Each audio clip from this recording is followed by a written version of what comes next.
istiyoogiraafii irratti hirmaatanii yookaan ichirraa kan seenaan irraa fuudhame jechuudha. Jaarraa 16ffaa keessa abbaa Baharii Giiziidhaan Giizi iskiriptii kan barreesse yoo ta'u innis seenaa Oromoo ekspeenshinii irratti kan barraa'e jechuudha. Seenaa Oromoo kan abbaa Baharii barreesse jechuudha bara 1593tti. Notwithstanding its limitation, the document provides us with first-hand information about the Oromo population movement and the Gadaa system. Documentiin tun kan karaa sirriitiin qofa barreessuu osoo hin taane jechuudha. The document provides us with first-hand information. Wanta kallattiidhaan jechuudha yeroo sanitti information directly kallattiidhaan dhufe jechuudha. First-hand informationidha. Kan akkam fa'aa maal of keessaa qabu yeroo sanii kan waan directly gaafa mul'atu irraa kan barraa'e jechuudha. About the Oromo population movement and Gadaa system kanneen kan of keessaa qabu jechuudha dokumentiin tuni. The contribution of European missionary and the traveler to the development of Ethiopian historiography is also significant. Gumaachi Awurooppaanonni yookaan lammiileen biyyoota alaa Awurooppaanota irraa dhufan jechuudha. And the traveler yookaan imaltoonni yookaan ergamtoonni yookaan imaltoonni kana keessatti hirmaatanii turan. To the development of Ethiopian historiography is also significant. Achi keessa ga'ee barbaachisaa historiography Itoophiyaa kana keessatti warreen taphatan Awurooppaa irraa dhufanii nama baay'eedha jira jechuudha. Kanneen kan gaddeemnetti ilaaluudhaati. Well, from 16th century to late 19th century, Catholic and Protestant missionary come and they provide us account on history of Ethiopia and the Horn. Jaarraa 16ffaa irraa eegalee haga dhuma jaarraa 19ffaatti Catholic and Protestant missionary come and they provided us account on the history of Ethiopia and the Horn. Isaan kun ni dhufan gara seenaa Itoophiyaa fi gaanfa Afrikaa keessatti barraa'utti yookaan isaan kanneen kan of keessatti hammatudha jechuudha. Seenaan jaarraa 16ffaa irraa kan Kaatolikiin seente haga jaarraa 19ffaatti Pirotestaantiinis kan ichumarraa kaatee kan seente jechuudha. Waluma faana kan seenanidha. Waa'ee isaaniitis kan of keessaa qabu jechuudha. Histiriin gaanfa Afrikaa fi Itoophiyaa kun. For example, Francisco Alvarez composed an account called The Prester John of the Indies. Francisco Alvarez composed an account called The Prester John of the Indies. Francisco Alvarez kan kaaya jechuudha. Akkaawuntii bara silaa wantachaa san jechuudha. Maal jee The Prester John of India jeeti. Francisco Alvarezin kun itti yaamaa ture jechuudha. Yeroo san maqaa saniin kan kaayan jechuudha. James Brooke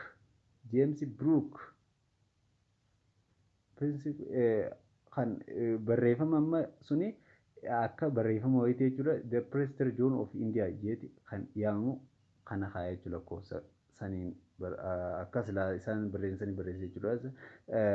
The James Brooke wrote a travel document called Travel to Discover the Source of the Blue Nile. James Brooke kan barreesse waa'ee dokumentii dhimma maalirratti Travel to Discover of the Source of the Blue Nile.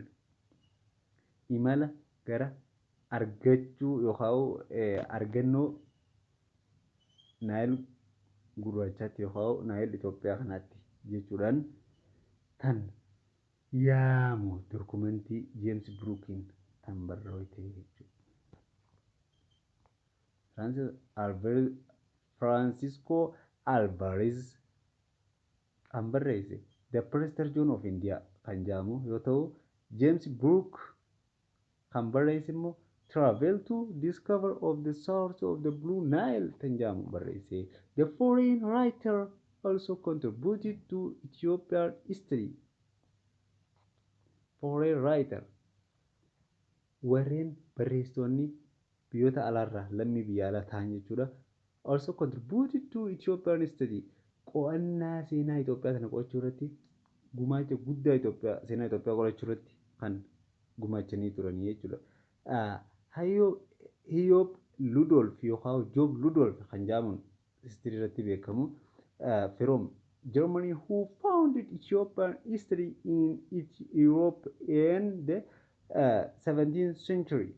Jaarraa 17ffaa keessatti Hiyyoop Ludolf yookaan Joob Ludolf kan jedhamuudhaan beekamu lammii biyya Jarmanii kan ta'e. Innis Joob Ludolf nama seenaa Itoophiyaa kana qorachuu keessatti ga'ee guddaa taphatedha. Jaarraa 17ffaa keessatti.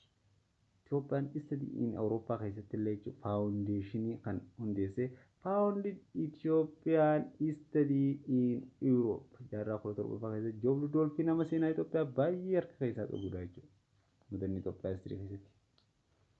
He wrote Historia Ethiopica or translated as a history of Ethiopia. Joob Ludolf yookaan Hiyyoop Ludolf kan jennu kun innis nama seenaa Itoophiyaa kana irratti Historia Ethiopica jedhamu. Historia Ethiopica afaan Jarmaniitiin Historia Ethiopica kan jedhamu. Kunis hogguunii fi afaan Ingiliffaatti hiikamu. The translated gaafa hiikamu jechuudha. As a history of Ethiopia kan jedhamu seenaa Itoophiyaa jechuudhaan kan itti moggaase jechuudha wanta dokumentii san jechuudha. In the 19th century August Dillman published 2 studies on ancient Ethiopian history.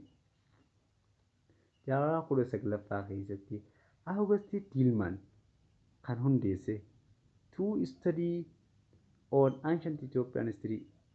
Ancient Ethiopia seenaa Itoophiyaa durii irratti dhaabbata qonnaa lama kan hundeesse jechuudha. August Dillmanis kan hundeesse turedha. Jaarraa 19ffaa keessatti compared to Ludolf Dillman demonstrated all marker of objectivity in his historical research endeavor. Isaanowwan kunniin kan wal madaalchisuudhaan seenaa Itoophiyaa dhugaa kana lafa kaayanidha jechuudha. Qorannaa dhugaa irra gaggeessuudhaan haala sirrii ta'een wal madaalchisuudhaan kan sirriitti gumaacha guddaa nu gumaachanii turanii jechuudha histirii Itoophiyaa keessatti. There were also writers known as traditional Ethiopian writers who played an important role in the development of Ethiopian historiography. Jarreen sanneen achitti waa hedduu akkasitti seenaa Itoophiyaa irra kan godhaa turanii fi writers known as traditional Ethiopian warreen jedhamanii beekamanidha jechuudha. Kan seenaa ancient Itoophiyaa irratti kan godhe writer who played traditional Ethiopian history, traditional Ethiopian writer who played an important role in the development of Ethiopian historiography. Barreessitoonni traditional Ethiopian kan barreessan waa hedduu takka kan godhanidha jechuun important role ga'ee barbaachisaa ta'e kan achirratti taphatanii turanidha. In the development of Ethiopian historiography irratti akka seenaa Itoophiyaa sun karaa sirriitiin barreessitu irratti kan gumaacha guddaa taphatanidha jechuudha. There were eenyu faan as jalatti tarreessu deema aanaa waliin ilaalaa jechuudha. Alaqaa Taayee Gabre Maariyaam Alaqaa Taayee Gabre Maariyaam barreessaadha jechuudha.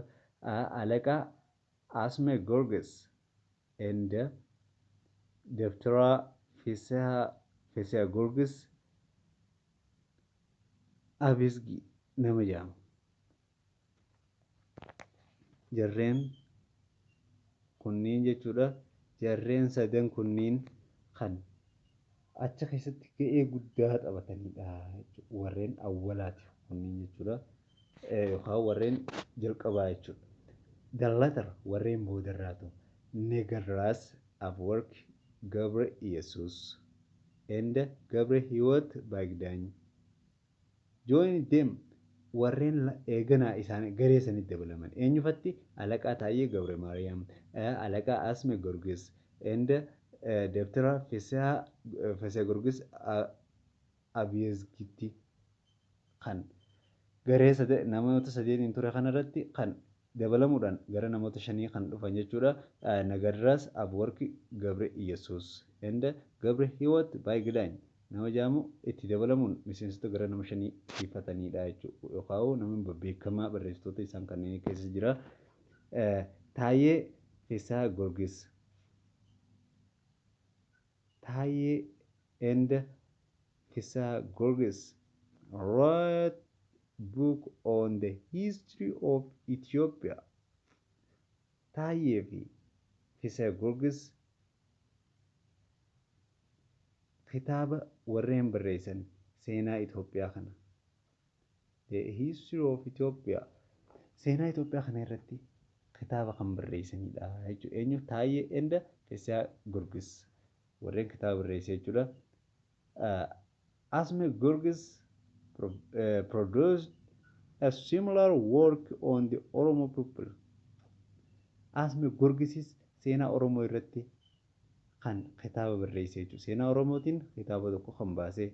Akkasuma Taayee and Fesaa Gorgis seenaa history of Ethiopia irratti kan kitaaba tokko maxxansan jechuudha. Afwerk Gabre Iyesuus wrote the first Amharic novel called Tobia in Ethiopian history. Seenuma Itoophiyaa keessaa namni Afwerk Gabre Iyesuus jedhamu kun nama yeroo jalqabaaf afoola asoosama afaan Amaaraatiin nama barreesse. Asoosamni sun maqaan isaa maal jedhama? Toobiyaa jedhama. Asoosama Toobiyaa jedhamee beekamu kana nama yeroo jalqabaaf barreesse eenyu jedhama? Afwerk Gabre Iyesuus nama jedhamu kana. Gabre Hiwot Baagdaany. Gabre Hiwot Baagdaany wrote about as a Minilikna Ethiopia. As the Minilikna Ethiopia.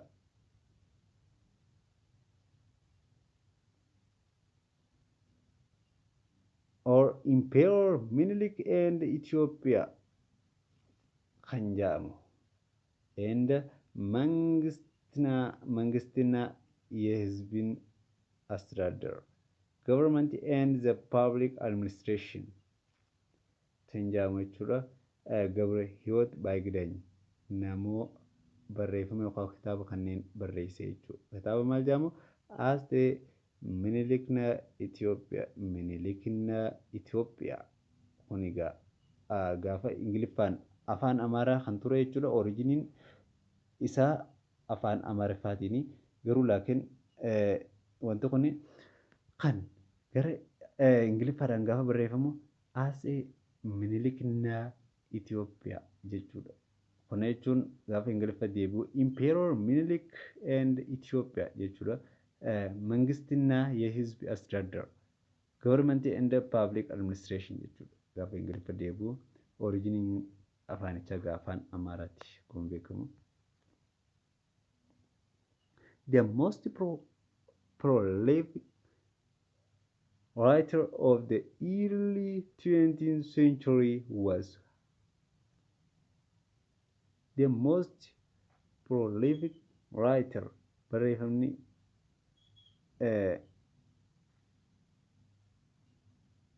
barreeffamni haala sirrii ta'een jechuudha kan qindaa'ee barraa'ee jaarraa 20ffaa keessatti haa ta'u malee garuu Biraatan Geeta Hiriyoot Wallee Sillaasee